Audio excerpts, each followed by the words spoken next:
नैहर से जब ससुरा गइलू कोई बजतिया उतइलू भतार संग काका गइलू।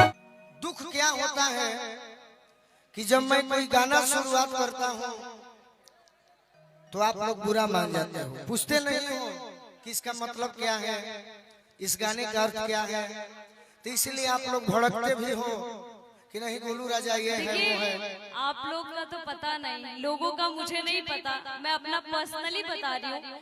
मैं इसलिए भड़की थी, मैं आज बता रही हूँ क्योंकि मुझे पता है गोलू राजा क्या है। मेरे साथ आपका अलग रिलेशन है, आपने कभी भी मेरे से उल्टा नहीं बोला, मजाक तक भी नहीं किया है बंदा। तो अगर ऐसा कोई शब्द का उच्चारण करेगा तो मुझे बुरा लगेगा। तो मेरा हक है कि मैं आपको ये बात बोल सकती हूँ, समझा सकती हूँ, मैं ये बात बोल सकती हूँ, इसलिए मैंने बोला। बाकी लोगों को मुझे नहीं पता कि लोगों को आप क्या बोलते हैं, क्या करते हैं, मुझे क्या मतलब है लोगों से। ये भी बात सही है। चलो अब कुछ अगर आई हो, खड़ी हो गई हो, तो जो आपके मन में हो कहो ना। हाँ जी 8000 में टाइप के होके कहो। स्केल कोई चेंज होगा या इसी पर? देखिए मिलने भैया कैसन बहुत बढ़िया बहुत बढ़िया। देखिए मिलने जुलने की बात थी, हम लोग बिछड़े भी नहीं थे, लेकिन मुझे बुरा लगा था, इसलिए हमारी बात भी हुई थी और मैंने बोला भी था कि मुझे वो शब्द बुरा लगा। ओकरा बात तनी ढेर भावना में बह गइला, तो तनी और भी कुछ बोले लगला ना, त गाना तक तो खत्म ही रहे। सही का करबो भुनिहार न होई कुछ कहाइए जाला। आ तू भाई आ तू कम ना हो, तू बाबू साहब हो। बिल्कुल आई, तो हमरो इजा घर में रहला, हमरो से कहा जाला। तो देखो गलती बा, एक जना कहले कि सुना तू गोलू राजा हवा तो हम सोना सिंह हई। तो भाई हम पूछनी कि तू के हो, तो कहली कि हम बाबू साहब हई। तो एक दिन हम कहनी एक जानी से कि तू बाबू साहब हो तो हम दादा साहब हई। चलो कोई बात ना, आज हमार समाज गलती भैया जातिवाद लिखे कहे के आज होला कहीं कहीं, खास करके जब भी आप भोजपुर जिला छोड़कर इस क्षेत्र में आइएगा तो थोड़ा आपका भाव बढ़ जाता है। नहीं नहीं, मेरा भाव क्या बढ़ेगा? अरे भाई बर्तन एक भी रही तो लड़बे करी। मेरा भाव हर जगह इन लोग के बल पर है, आपको पता भी है। चलिए अब अगर आप खड़ी हुई हो तो कुछ कहो मेरे लिए। कहो तनी जोर से हाला को दलो। हां ये बस मगध के धरती मगध। आखिर फसाइए देना लोग गोलू राजा ना भी कही थी तो दिक्कत बा। सही के और वो बेचारी का करो, वो आके फसल भी है हाँ जी कि कितना देरी वो अकेले गाओ, हम अकेले गाए ना भी गाओ। इतना तो कैपेसिटी है कि हम दोनों अकेले अकेले गा सकते हैं, लेकिन आप लोग बोल रहे हैं, मजबूर कर रहे हैं, तो हम दोनों मजबूर है ना। तो नहीं करे हमारे साथ गावे के शौक बा ना हमारे बा। अच्छा चलो, खाली हमारे जोरे गावे के शौक नहीं खेलो। नहीं मैंने क्या बोला, ना आपको है ना मुझे, खाली हमारा जोरे लो। खाली मैंने केकरा जोड़े देख ले लड़ा, तू बोला तड़ा। अच्छा यो गलती है, बोला सॉरी। इट्स ओके कि छोड़ेगा मन हरे में हरे। बाकी जब खड़ा भई बड़ी तो तनी मनी डांट। सही बात। कोनो भी गाना शुरू करी हो तो गीत में एक्टिंग जरूर चाहिए। मान लो कि जब खड़ा भइल बनी जा देखो गायक गायिका तो बड़े बनी जा, हाँ जी लेकिन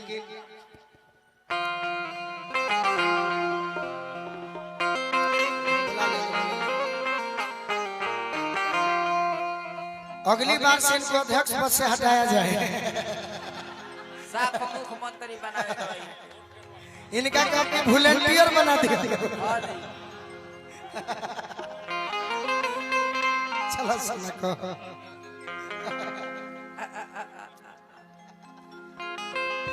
कि छोड़ेगा मन हरे में हरे। आप लोग आइए ना, हमनी के लगावे आइल बन जा एक्टिंग वहां लोग के करियन जा एमे डांटे के बोले के का तू बा एक्टिंग ना करबू हमरा ना आवेला क्या धर से बैठी अच्छा छूछे ठीक बा डी शार्प कर दीजिए तो डी शार्प कब से बोला तनी वहां के गाड़ी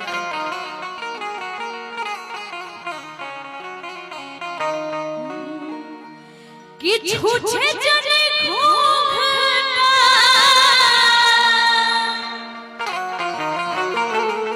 अरे उठाए बलराम जी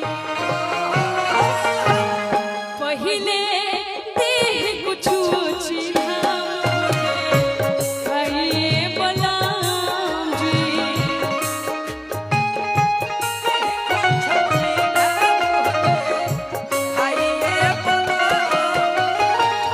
छूछे जने घूंघटा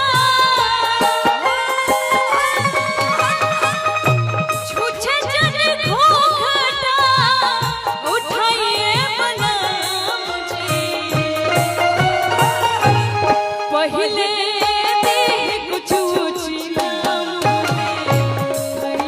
बलराम जी पहिले देह कुछ चिन्हाए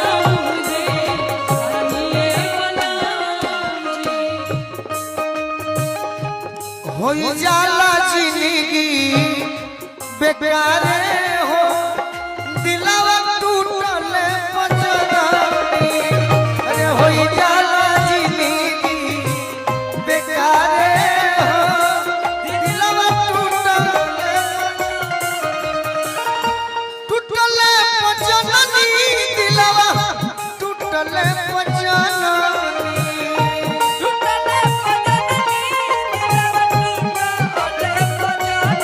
ए भाई झूठ ना बहुते दर्द देला बहुते दर्द देला प्यारे हो दिलवा टूटल पजरानी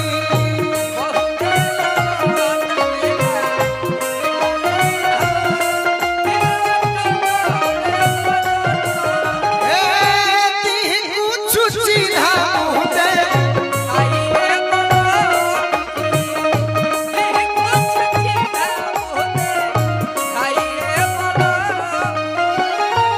हौवे सुहागरा बुझते नुवानी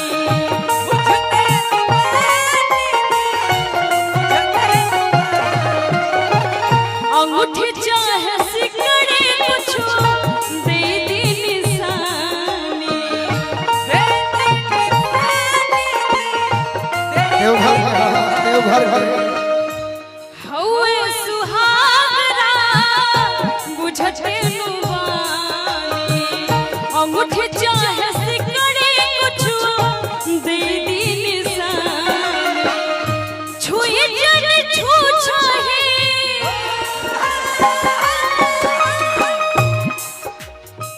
अब भाव जरूरी नहीं है भाई खाली गाने होई भाव जरूरी बानी हाँ बिल्कुल छुछही कलाई छुओ तो ठीक ना लगी तहरा के कुछ आशीर्वाद देवे के पड़ी बाकी गीत को हम तो सोचब कि का हम दी धन दी कि जन दी कि प्राण दी छूछे नहीं का छोड़े छुए जने छू चाहेगा लाइए बलराम जी पहिले देह कुछ चिन्हाए बलराम जी पहिले देह कुछ चिन्हाए बलराम जी ई बात हमरा खातिर थोड़े बा सोना के शादी जेकरा से भइल होई अभी तो भइल लेखे बाकी गीत संगीत में शादी अगर हो जाए कलाकारी में तो ये अपना पति से जरूर कहीं हम कि दी कुछ चिन्हा मुंह दिखाइए बोलम जी हमरो बियाह देखे भइल का से प्रेम कहियो सपना में भइल होई तो कहियो हम पूछ दे नहीं हर से जब ससुरा गइलू कोई बजदिया उतइलू भतार संग काका गइलू भतार संग काका गइलू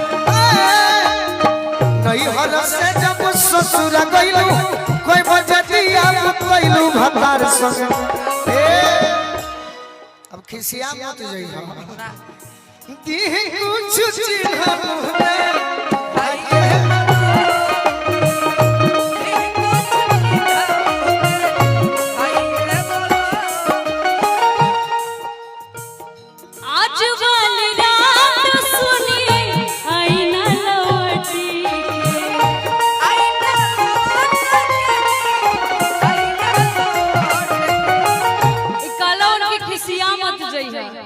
खिसियाए वाला कामे काहे के करे के बा इहो तो तू गा सकत रहा मिलो न तुम तो हम घबराए मिलो तो ना चुराए हमें क्या हो गया है हमें क्या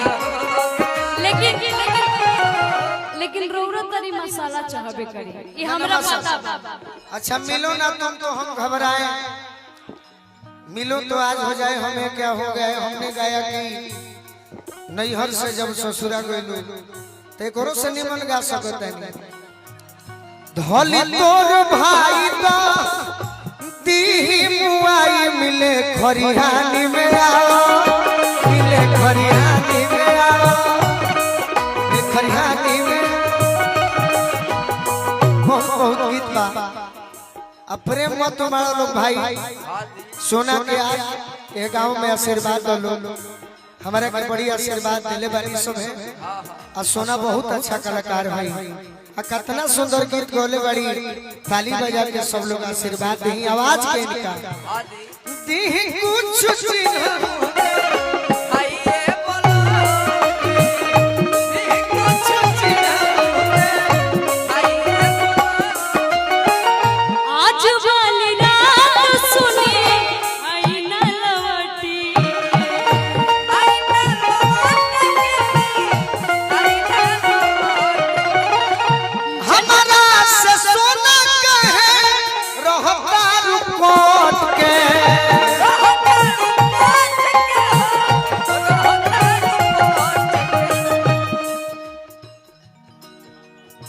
भैया के नाम भुला गए